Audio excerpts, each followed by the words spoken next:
Should we stop artificial intelligence from taking our jobs? In short, no, but we should be worried about it. Let me explain. Artificial intelligence, commonly known as AI, has been popularized since the release of ChatGPT in late 2022. ChatGPT is a chatbot that can provide complex answers to a variety of prompts. The creator of ChatGPT, OpenAI, has created a variety of artificial intelligence products, including those for image generation and speech recognition. This new popularity of AI has created a bit of worry concerning the replacement of jobs using AI. For example, even back in 2018, conservative commentator Tucker Carlson shared that he was strongly against AI replacing truck drivers, in part due to truck driving being a job held by many Americans with little education. When the pedal hits the metal, like you talk in the book about technology and how it's shifting and taking away jobs from folks. Yes. And you make specific reference to truck driving and the fact that there are going to be these automated cars on the roads. So would you, Tucker Carlson, be in favor of restrictions on the ability of trucking companies to use this sort of technology specifically to, sort of artificially maintain the number of jobs that are available in the trucking industry? Are you joking? In a second.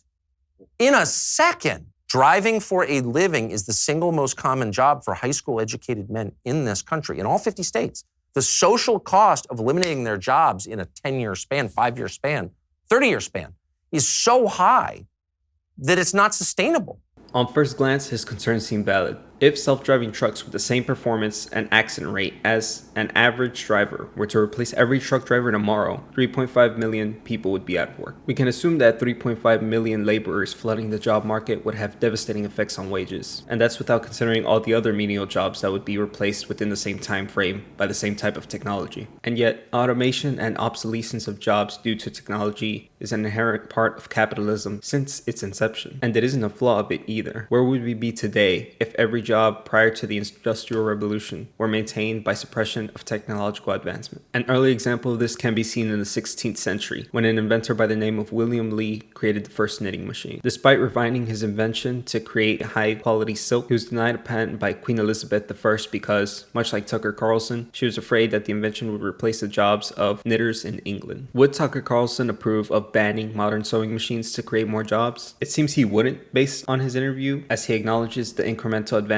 in technology have done much good in the world. But you say you're a fan of capitalism and development. We wouldn't have all the cool stuff we have, right? Look, I'm for capitalism. I'm for machines. Right. They all but guarantee I'll live way longer than my great-grandparents. I get it. I'm for machines, okay? This good can be described as increasing the quality and decreasing the cost of whatever good or service is being impacted by technology. The logical end to continued technological advancement is a utopia where resources are extracted and refined into goods with little effort and at low cost to the end user. In such a world, the vast majority of jobs that can be done by humans will be done by a computer. Now, of course, whether this idealistic world is even feasible is something that I won't debate here. If we realize that this replacement of humans by machines is ongoing and incremental, at what arbitrary point would Tucker decide to stop innovation? It is easy for Tucker to hold a Luddite philosophy in regards to self-driving trucks, as the eventual good of it doesn't seem obvious. But let's say that we created a robot that could replace all 14 million healthcare workers in America with at least the same level of care. Would Tucker be against that? Surely he wouldn't, as it would mean a decrease in cost of healthcare to all Americans and an increase in the quality of it, as resources can be spent on improving services and results through research. And so similarly to the healthcare workers, we should be pushing for technology to advance and replace jobs, as it would mean more goods for society and an improved quality of life. The next question would be, what should happen to the replaced workers? Now, what I'm about to say is only a prediction, but I think it's supported by a good amount of evidence. Firstly, workers replaced by AI should continue to look for work that they can do with their level of education, and at the same time continue to increase their level of education so they can find more jobs that they can do. However, as the education requirement for well-paying jobs continues to increase, people will have to become increasingly more educated to perform a job that cannot be done by a robot. For example, if currently an entry-level construction job has a wage of $20 an hour and the labor market is quadrupled due to a replacement by AI, the effective wage is now only $5 an hour.